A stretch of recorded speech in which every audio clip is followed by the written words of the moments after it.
पहले जो मैंने द 50 के बारे में वीडियो बनाई थी उसमें मैंने ये बोला था कि मुझे ऐसा पता नहीं क्यों फीलिंग आ रही है कि ये शो बड़ा क्रिंज है। 2 एपिसोड्स आए, मैंने दोनों देखा और दोनों देखने के बाद मेरे को ऐसी फीलिंग आ ही नहीं रही है कि ये इंडिया का बिगेस्ट रियलिटी शो है। जितना हाइप बनाया था इन लोगों ने उसका 1% भी नहीं है, उल्टा इरिटेटिंग अलग से लग रहा है। शो के अंदर टास्क कम हो रहे हैं, शो के बाहर असल दुनिया में ज्यादा टास्क हो रहे हैं। शो में तो लड़ाइयां हो ही रही है पूरे टाइम, लेकिन मुझे ऐसा लगता है कि शो के बाहर शो के वजह से ज्यादा लड़ाइयां होने वाली हैं। शो वाले कह रहे हैं कि द 50 मतलब इसमें 50 कंटेस्टेंट है, लेकिन नहीं, इन लोगों ने झूठ बोला है। 50 नहीं 51 कंटेस्टेंट है। एक जो एक्स्ट्रा कंटेस्टेंट इन लोगों ने रिवील नहीं किया है उसका नाम है एल्विश यादव। शो में भले वो गया नहीं है लेकिन उसके बारे में बात पूरे टाइम हो रही है। ये शो वाले वो सारा क्लिप्स डाल रहे हैं जो कि बाकी शो वाले काट के निकाल देते हैं। गलती करती मैंने लड़ाई में 10 साल पहले 10 साल बाद मैंने लड़ाई करी, मैंने सोशल मीडिया पे भी दिखाया क्योंकि मुझे क्योंकि वो करना चाहता था जो ये करते हैं।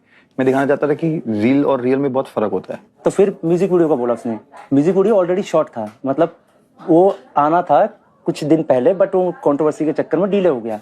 अब म्यूजिक वीडियो का जो पर्पस था वो उसके हेट को कम करना था, ना कि मुझे म्यूजिक वीडियो तक फर्क नहीं पड़ता टू बी ऑनेस्ट। अब क्या हुआ कि मैं 3 दिन सोया नहीं, अभी वही जोन चल रहा है।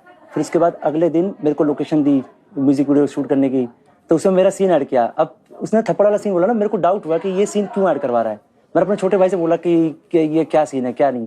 तो मैंने इसको इस पर्सपेक्टिव में लिया कि आर्टिस्ट हैं, फिल्मों में तो लड़ाई झगड़ा होता ही रहता है। तो मैं उसमें ना प्रॉपर मैं थिंकिंग स्किल मेरी खत्म हो रखी थी।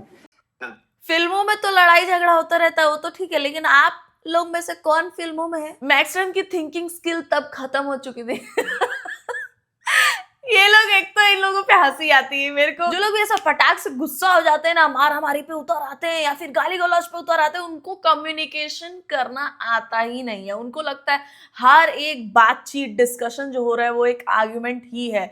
उन लोगों पे मेरे को बड़ी हंसी आती है। और ये मैक्सटन किस तरीके से पैर पे पैर रख के बैठा हुआ तुमने देखा? डिसरिस्पेक्टफुल नहीं लग रहा है थोड़ा? पूरे शो में अगर कोई मेरे को समझदार इंसान लग रहा है तो एक शिव ठाकरे और दूसरा कृष्णा श्रॉफ। ये लोग शांति से अपना प्लेफुल होके गेम खेल रहे हैं, ना किसी की चुगली ना कुछ गंदा बोल रहे हैं। कंटेस्टेंट्स ऐसे होने चाहिए, ऐसे नहीं कि वो लोग को ला दो तुम जो लोग पॉपुलर ही इसलिए हुए हैं क्योंकि उन लोगों ने बच्चों को पकड़ पकड़ के उनसे उनकी माँ को गाली दिलवाया है, उनको पीटा है, या फिर ऐसे लोग जो लोग झापड़ खा के पॉपुलर हुए हो, या फिर ऐसे लोग जो लोग किसी और के बलबूते पे पॉपुलर हुए हो। ऐसे लोगों को जब तुम शो में लाओगे तो इन लोगों को शो का रेस्पेक्ट बिल्कुल नहीं रहेगा। और मेरे को तो मतलब गुस्सा आ रहा है कि ये रियलिटी शोज जो भी बना रहे हैं उनको तो पता है कि कौन किस वजह से पॉपुलर है बाहर, और उसको अगर हम शो में लाएंगे, इतना बड़ा प्लेटफॉर्म देंगे तो लोग और इंस्पायर होंगे ये हरकतें करने पे। बाद में भले ये लोग उनको एविक्ट करें या निकालें या जो भी करें, बट आपने ऑन द फर्स्ट प्लेस उन लोगों को ऐसा प्लेटफॉर्म दे दिया। जो लोग उनको नहीं जानते थे वो लोग भी जानेंगे, और जो लोग जानेंगे कि किस वजह से पॉपुलर होकर टीवी पे गए हैं तो लोग इंस्पायर होंगे और वो सारी चीजें करेंगे। मुझे बेचारे सैमी के लिए बुरा लग रहा है, वो ऐसे चुपचाप होकर इनको देख रहा है, उसको देख रहा है, इनको देख रहा है, उसको देख रहा है। और जब भी लड़ाई हो रहा है ना, मैं देख रही हूँ कि सैमी का एकदम मुंह बन जा रहा है कि यार ये लोग हमेशा लड़ाई ही करते रह रहे हैं। और मैंने तो कहीं से सुना कि सैमी ने ये बोला भी कि भाई मेरे को शूट ही नहीं करना है, मेरे को निकाल दो,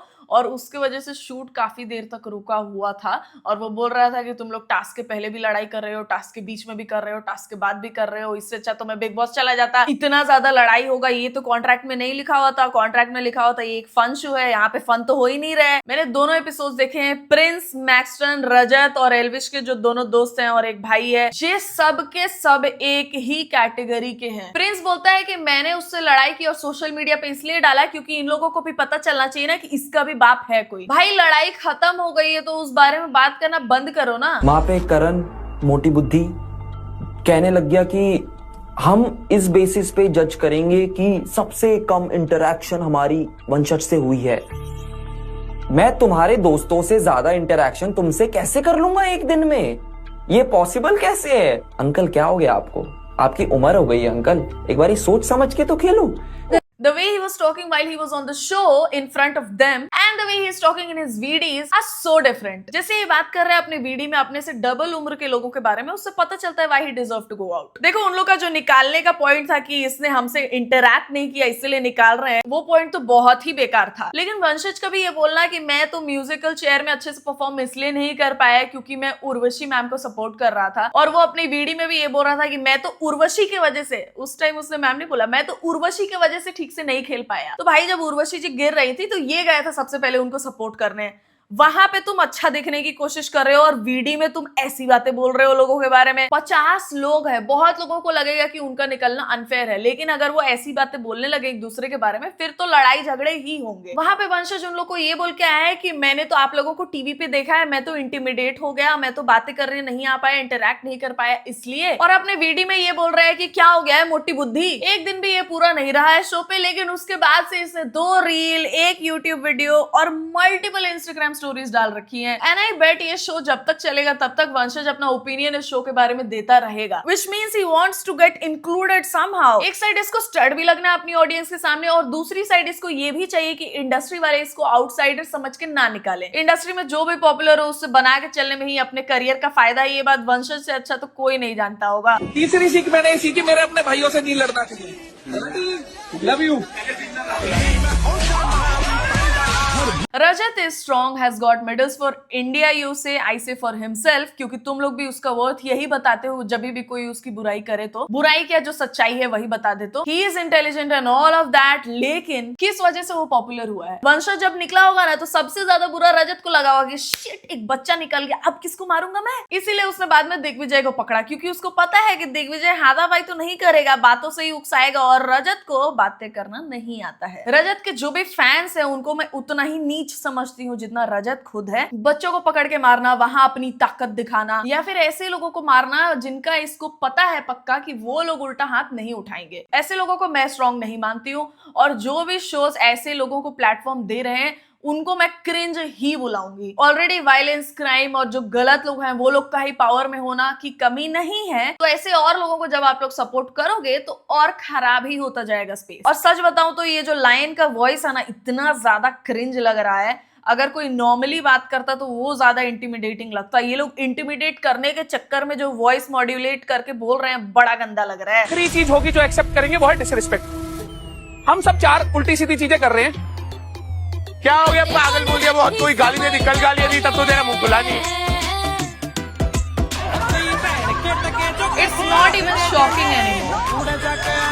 बस पागल बोला दिग्विजय ने, लेकिन दिग्विजय को भी ये बात समझ जानी चाहिए थी कि भाई ऐसे लोगों के मुंह ही नहीं लगना है। लेकिन सिर्फ पागल बोलने पे ये ऐसे ट्रिगर हुआ जैसे कौन सी बड़ी गाली दे दी गई हो उसको। सिर्फ पागल शब्द नहीं झेला गया इससे, और ये अपने आप को स्ट्रॉन्ग बताता है। मेंटली बहुत वीक है ये। मतलब ये लोगों को इतनी गंदी गंदी गालियां दे रहे हैं, मारने पड़ जा रहा है, और अभी तक इसने जो अपना पूरा करियर बनाया है इसी बेसिस पे ही बनाया है, वायलेंट होके। ये सिर्फ एक पागल सुन के ट्रिगर हो गया। दिग्विजय और रजत की शायद पहले भी लड़ाई हो चुकी है, बाद में ये लोग शायद दोस्त बन गए थे। वो लड़ाई भी मेरे को स्क्रिप्टेड ही लगी थी, लेकिन मान लो अगर रजत की हुई भी हो, क्योंकि उसकी हो सकती है, किसी से भी लड़ाई हो सकती है, तो उतने में ही दिग्विजय को समझ जाना चाहिए था कि इस इंसान से बात करने लायक है ही नहीं। दोस्ती तो दूर, कल वाले एपिसोड में मैंने दिग्विजय को ये बोलता हुआ सुना कि अरे यार हम लोग दोस्त है, मुझे क्या पता था वो ऐसे एकदम ट्रिगर हो जाएगा। वो मेरे से बात करते रहता, हमेशा नॉर्मली कॉल पे बात होती है हमारी कुछ काम वाम को लेके, तो मुझे नहीं लगा था वो ट्रिगर हो जाएगा। रजत जैसा इंसान किसी का दोस्त नहीं हो सकता है। वो इतने छोटे बात पे हाथ उठा दिया दिग्विजय पे कि सबका मुंह खुला रहेगा कि है इस पे लड़ाई हो गई है। मुझे नहीं लगता इस शो का कोई भी रूल्स एंड रेगुलेशंस है। मेरे को लगता है 50 दिन तक जब तक ये शो चलेगा तब तक हर दिन एक ना एक लड़ाई होनी ही है, और अगर 50 लड़ाइयां होंगी तो उसमें से 45 में रजत होगा। और ऐसे लोगों को शो पे लाने का यही नतीजा होता है। मुझे मत समझाओ, तुम बंटर हो ना रजत के, तुम बंटर हो ना, तुम चमचे हो ना, सफाई लेने तुम बंटर लोग आ गए रजत की सफाई देने। ओ ऐसा मत करो, हो तुम बंटर, हो तुम रजत के बंटर, चमचे हो रजत के। आदू चढ़ाने MMA फाइटर बन, मेडल जीता था इंडिया के लिए, वो कह रहे अच्छे से। चाहत ने अच्छा बजाया इन सबको। चाहत ने जब बोला तो इन सबकी बोलती बंद हो गई थी। बाद में मैंने कुछ और ही क्लिप्स देखे इंस्टाग्राम पे, बाप रही है अपनी दुनिया बना के उसी में खुश रहते हैं, PR पे सारा पैसा झोंक देते हैं और फिर सोचते हैं बहुत हीरोइक लगेंगे। और जो इनके जैसे लोग हैं जिनको मारा मारी, गाली गलौच और औरतों को नीचा दिखा के ही सुपीरियर फील होता है, वो लोग इनको फॉलो भी करते हैं और पसंद भी करते हैं। लेकिन ये जो भी लड़का आया इसको समझाने के लिए दिग्विजय को कि भाई वो मार के चित कर देगा तेरे को, और दिग्विजय ने बोला तो करवा दे चित, फिर वो दिग्विजय को डराने आया था और रजत के साइड से बोलने ही आया था। शो में ये रजत का स्पोक्स पर्सन बना है और बाहर ये एल्विश का बनते फिरता है। ऐसे बना है इसका करियर। इसने बाद में चाहत को चूतिया भी बोला और बोल के अपने आप को बहुत बड़ा गुंडा समझ रहा होगा अपने आप में कि अरे मैंने तो एक लड़की को चूतिया बोल के चुप करवा दिया। ऐसे लोगों को सपोर्ट करने वाले लोगों को क्या कहा जाए, और ऐसे लोगों को जो शो पे लाया गया उस शो को भी क्या कहा जाए? ये कैसा एंटरटेनमेंट है जो इंडिया वाले देख के खुश हो जाएंगे एकदम? सो जाओ, तुम सो रहे थे ना। दो जोकर एक साथ एक ही जोक पे हंस रहे। क्या कौन कौन? तुम दोनों और सुनो, बोलना महा तुम, जा काम तुमसे बड़ा कोई है नहीं यहाँ पे। काम कर और अब तुमने बोला ना, कसम से उठा के नहीं मारा मैंने काला जूता। काम कर चल। अक्षय ने कुछ उसको एक गाली सी बक दी थी तो है ना, वो कह रही दोबारा बोल जूता निकाल के मारूंगी। जो मारने वाले होते हैं ना वो बोलते नहीं है। भाई ये कैसे डिफेंड भी कर सकता है? छी यार, मेरे को घिन आती है ऐसे लोगों से, मतलब कसम से। लवकेश उसको डिफेंड भी कैसे कर सकता है यार? लवकेश की जो खुद की गर्लफ्रेंड है उसके साथ वो बड़ा ऐसे पूकी बना फिरता है कि भाई I treat her like a queen and all of that shit. भाई if you can respect your women, why not others? तेरा दोस्त किसी को चूतिया बोल रहा है और तू उसको डिफेंड कर रहा है कि इसने तो लड़की को थोड़ी सी गाली सी बक दी थी। तेरी गर्लफ्रेंड के बारे में लोग ऐसी बातें बोलेंगे तो तू बड़ा चिल रहेगा? तेरे को तो उसको चुप करवाना चाहिए। भाई साहब इतने बड़े बड़े हो गए ये लोग, इतनी गंदी गलीज चीजें बोल रहे हैं शो पे जाके, और फिर इस बिहेवियर को डिफेंड भी कर रहे हैं कि हमने तो ऐसा बोल दिया था। और फिर वो बोलती है कि जूता उठा के मारूंगी। वो रिएक्शन होगा अगर उसका जूता उठा के वो मारती भी है तो। मैंने बिग बॉस देखा नहीं था इन लोग का सीजन, और मैंने ये देखा था लेकिन कि लोग चाहत को पसंद करते हैं। अब मेरे को पता चला क्यों। Because she looks very cute and decent, शांत सी कि नहीं कुछ नहीं बोलेगी, लेकिन वो जवाब दे पाती है और अच्छा करती है। इन लोगों को इनकी औकात दिखाना जरूरी है। ये शो बिल्कुल भी एंटरटेनमेंट के लिए बनाया गया ऐसा बिल्कुल नहीं लग रहा है। ऐसा लग रहा है गुंडे इकट्ठा कर दिए इन लोगों ने, और जो भी बेचारे टीवी से गए हैं, जो लोग थोड़े डिसेंट बैकग्राउंड से आते हैं, जिन लोगों को थोड़ा शांत माहौल पसंद है, शिव, कृष्णा, करण, रिद्धि और जितने भी लोग जो लोग शांत है, वो बेचारे पछताएंगे कि मतलब बेकार गए हम इस शो में। ये लोग फैजू को गालियां बकते थे सिर्फ टिकटॉक्स बनाने के लिए, लेकिन वही वहां पे सबसे डिसेंटली रह रहा है, किसी से कोई लड़ाई झगड़ा नहीं, उल्टा वो शांत करवाने की कोशिश कर रहा है सबको। तो भाई टिकटॉक्स बनाना, गुंडागर्दी करने से, लोगों को उनकी माँ बहन की गालियां देने से, बच्चों को पकड़ के मारने से और किसी और के नाम पे फेमस होने से लाख गुना ज्यादा अच्छा है। अक्षय ने कुछ उसको एक गाली सी बक दी थी तो है ना, वो कह रही दोबारा बोल जूता निकाल के मारूंगी। जो मारने वाले होते हैं ना वो बोलते नहीं है, ठीक है ना? अगर आपको मारना होता आप मारते, वहीं पे टेकते और बाहर निकल जाते। कितना फ्रजाइल ईगो है तुम्हारा कि एक हंसती हुई लड़की नहीं देखी जा रही है, उसको तुम गाली दे रहे हो और ये एक्सपेक्ट कर रहे हो कि वो तुमको उस गाली के बदले फूल बरसाए, कुछ ना बोले तुमको। और ऐसा कोई लड़की अगर कर दे तो उसके संस्कार खत्म हो जा रहे हैं। मेरे दोस्त ने ना गाली सी बक दी थी। ऐसा गाली सी तुम अपनी माँ बहनों के लिए टॉलरेट कर लोगे तो सही है, अगर वो भी टॉलरेट कर लेंगी तो फिर सही है, लेकिन सब तो नहीं कर सकते। और मेरे को पता है ये सब सच बोलने पे मेरे को इंस्टाग्राम पे और यूट्यूब पे इस कमेंट सेक्शन में बहुत गालियां पड़ेंगी, बट आई गिव जीरो फक्स। जो करके तुम्हारे ईगो को शांति मिले करो। शो में एक्चुअली जो एंटरटेनिंग बंदा गया है मनीषा रानी, वो देख ही नहीं रही है। ये लोग इतना लड़ाई कर रहे हैं। और मैं बाकी अरबाज और दिग्विजय के फेस देख रहा था, भाई क्या हो गया तुम्हें यार, तुम तो शो करते हो, तुम्हें तो पास होना चाहिए था, बल्कि यहाँ पर लड़कियों ने बाजी मान ली।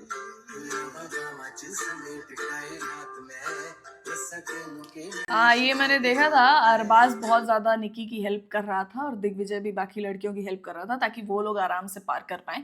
लेकिन प्रिंस जैसे बोल रहा है कि भाई मैं तो अरबाज और दिग्विजय को देख रहा था कि क्या हो गया, तुम लोगों ने इतने सारे शोज कर रखे हैं, क्या हो गया यहाँ पे लड़कियों ने बाजी मार दी, क्या हो गया, आपने भी तो इतने शोज कर रखे हैं, आप अभी तक नहीं सीखे हो कि लोगों को पोक नहीं करना चाहिए। वैसे तो प्रिंस से बहुत ही हार्मलेस चीज बोली है, कुछ भी ऐसा गंदा नहीं बोला है कि किसी को बुरा लग जाए, लेकिन प्रिंस काफी साल से रियलिटी शोज करता आ रहा है, बहुत एक्सपीरियंस्ड इंसान है वो। मेरे को नहीं लगता उसको न्यूबीज को खुद से कंपेयर करना चाहिए। Digvijay and Arbaaz have just started. Prince को जो भी लोग पसंद करते और रेस्पेक्ट करते थे वो लोग उनको उनके गेम प्ले की वजह से करते थे। मेरे को नहीं लगता कि उनको डेलिबरेटली ये सब चीजें अट्रैक्ट करनी चाहिए जहां पे बाताबाती हो सके और लड़ाई हो सके, कंट्रोवर्सीज हो सके। मैंने पैप पेजेस पे एक 50 के शो के कंटेस्टेंट की स्टोरी देखी जो करण पटेल को एज शेम कर रहे हैं, जो कह रहे हैं कि उन्हें he hopes that he should go to a old age home and उनके जॉइंट्स में दर्द हो एंड ऑल दैट स्टफ। मुझे आपके वंश के लिए बहुत चिंता है, जिस भी वंश के आप वंशज हैं, क्योंकि जब कोई ओल्ड होता है तो वो मैच्योर होता है, उसमें एक्सपीरियंस आता है, और हमारे यहाँ इंडिया में सिखाया जाता है उन्हें इज्जत देना। If you think that you are not gonna grow old, that's a very stupid thought. And if you want to age shame someone, I just want to tell you that उस इंसान ने तुम्हारी एज नहीं होगी उतनी जितना उस इंसान ने काम किया है, जितना लोगों की उसने मदद की है, जितने लोग उसको प्यार करते हैं, उतने उसके फैंस नहीं बन पाएंगे, क्योंकि फॉलोअर्स और फैंस में बहुत फर्क होता है। And I hope that you know get the right advice at the right time, because this is a very stupid statement. इसने तो एज शेम कर दिया है करण को, प्रिंस को भी बहुत सारी चीजें बोल रहा है, ये बाहर निकलने के बाद खुन्नक निकाल रहे हैं, ये सब पे किसी को एज शेम कर रहा है ये, और इसको लग रहा है ही कूल। अगर कोई इसको बॉडी शेम करे, हाइट शेम करे, तो विल दैट बी कूल? और तुम लोग को ये नहीं दिख रहा है कि वंशज भी सिर्फ करण और प्रिंस को ही टारगेट कर रहा है, जो लोग ऑलरेडी पॉपुलर हैं और जिन लोग का नाम है अपने इंडस्ट्री में, जबकि डिसीजन तो और भी लोगों ने मिलकर बनाया था। तुमको ऐसा नहीं लग रहा है यहाँ पे कोई क्लाउड चेस करने के लिए चीजें कर रहा है जानबूझ के? That and I am okay to leave अगर ऐसी बात है तो, but I guess varieties कुछ different है आजकल, so just let me know जब भी गेट मिलेगा। Thank you। खाना मिल रहा है, अच्छे से खा लो, मीठा भी है, सिंपैथी की जरूरत नहीं होती। और अगर मम्मी वाले डायलॉग इतने पेलने हैं तो टाइम से मम्मी ने पेला होता तो पता होता 50 लोगों से कैसे बात करनी है इज्जत के साथ, जब 4 बार प्यार से बोल दिया। और उसकी बोल रहे हो मम्मी ने नहीं सिखाया, तो तुम्हारी मम्मी ने सिखाया ना। This is getting so dirty. ये शो देख के कोई कैसे एंजॉय करेगा? एंटरटेनमेंट वाला पॉइंट कहाँ है वो तो मेरे को बिल्कुल नहीं दिख रहा है। सिर्फ लड़ाई हो रही है पूरे टाइम, देख के एकदम दिमाग खराब हो जा रहा है। दिग्विजय अगर क्विट कर देता ना शो, मेरा रिस्पेक्ट डबल हो जाता उसके लिए, लेकिन उसने नहीं किया यार। वो भी निकाल के रखा, फिर बाद में बोला कि लेकिन मेरे को फिर बाद में समझ आया कि मैं ये खुद के लिए नहीं अपने फैंस के लिए कर रहा हूँ। दिग्विजय भी एक चीज तो करता है, जब वो स्प्लिट्सविला में था मेरे को बहुत स्मार्ट लगता था वो, लेकिन जैसे उसने एक कंट्रोवर्सी लगातार कंटिन्यू रखी कशिश के साथ, और कशिश को बहुत गालियां पड़ रही थी, and he still did not stop his audience, तभी मेरे को समझ आ गया था कि दिग्विजय भी इमेच्योर है और वो भी जानबूझ के कंट्रोवर्सीज क्रिएट करता है। यहाँ पे उसने रजत को उकसाया, जैसे मैंने बोला कि उसको नहीं बोलना चाहिए था जब उसको पता है रजत किस तरीके का इंसान है, तो उसको पागल छोड़ो, उससे दोस्ती ही नहीं करनी चाहिए, होप्स भी नहीं रखने चाहिए। एक बार लड़ाई हो गई, खत्म भाई, बात बंद। रजत वैसा इंसान है, रजत वैसा इंसान है ही नहीं जिससे बात करके सॉर्ट आउट किया जा सके कुछ भी। और जिस तरीके के वर्ड्स रजत भी यूज कर रहा है, अगर तेरी मम्मी ने तेरे को पेला होता, भाई कौन बोलता है ये सब किसी के भी माँ बाप के लिए? भाई मेरे को तो बेबिका बहुत सेंसिबल लगी यार। आज तक मैंने बेबिका का कोई भी रील या कुछ भी नहीं देखा है, कुछ भी नहीं पता है मेरे को कि क्यों उस बेचारी को इतना हेट मिलता है कि वो अपना पूरा कमेंट सेक्शन ऑफ रखती हैं। मेरे को बस इतना पता है कि ट्रिगर्ड और फुकरा के फैंस उसको ट्रक बुलाते हैं, बॉडी शेम करते हैं, बहुत गंदी गंदी चीजें बोलते हैं, लेकिन वहां पे शो पे मेरे को बेबिका बहुत सेंसिबल लगी। वो जितने प्यार से रजत को समझा रही थी कि जाके सॉरी बोल दे, कोई बात नहीं, सॉर्ट आउट कर ले, जो तूने हाथ उठाया उसके लिए सॉरी बोल दे, उसके बाद जो भी हो वो लोग अपना देख लेंगे। कोई लड़की अपने आप को शायद मोटा बुला रही थी, तब बेबिका ने बोला कि नहीं आप बहुत अच्छे फिगर में हो, अगर आप मोटे हो तो फिर मुझे क्या बोलेंगे, और अपना पेट ऐसे करके बता रही थी। और वो सबसे बहुत ही प्यारे तरीके से बात कर रही है यार। She does not deserve the hate that she gets on the internet। मेरे को बड़ा बुरा लगा यार ये देख के कि जो सही लोग हैं उन्हीं लोगों को गाली पड़ रही है। चाहत जब बोल देती है कि तुम्हारी मम्मी ने तुमको सिखाया है, तब वो बोलता है मेरी मम्मी ने मेरे को बराबर सिखाया, जब मैंने कुछ उल्टा बोला है तो उन्होंने मेरे को डंडा मारा है सर पे। आपकी मम्मी को आपको डंडा नहीं मारना चाहिए था, तभी बुद्धि सही जगह पे रहती। अगर वो नहीं मारती और प्यार से शायद आपको समझाती ना, तब आपको पता लगता कि हर बात का जवाब वायलेंस से नहीं देना होता है, प्यार से भी बातें करके सॉर्ट आउट किया जा सकता है, ठंडा किया जा सकता है सिचुएशन को। यही हो रहा है इस शो पे, and it's so irritating to watch. मेरे को बहुत लोग बोल रहे थे कि इस पे वीडियो बनाओ, इसीलिए बस मैंने ये शो देखा और मैंने बनाया, बट बहुत ही ज्यादा इंटॉलरेबल है ये। देयर्स नो फन एलिमेंट, और जो लोग भी वैसे गए हैं, जो लोग फन हैं, लाइट हार्टेड हैं, उन लोगों पे फोकस कर ही नहीं रहे हैं शो वाले। शो वाले भी चाहते हैं कि मारा मारी हो, खून वून निकले किसी का, तब टीआरपी बढ़े, and to be honest that is not entertaining for me. आपको क्या लगता है इस शो के बारे में, मेरे को कमेंट सेक्शन में बताओ। अगर आपको वीडियो पसंद आया हो तो प्लीज़ लाइक कर दो, अगर आप चैनल पर नए हो तो प्लीज़ सब्सक्राइब टू इट। मेरी इंस्टाग्राम पेज का लिंक होगा डिस्क्रिप्शन में, वहाँ जाके भी आप मुझे फॉलो कर सकते हो। And I will see you soon in the next one guys. तब तक ख्याल रखें आप सब अपना।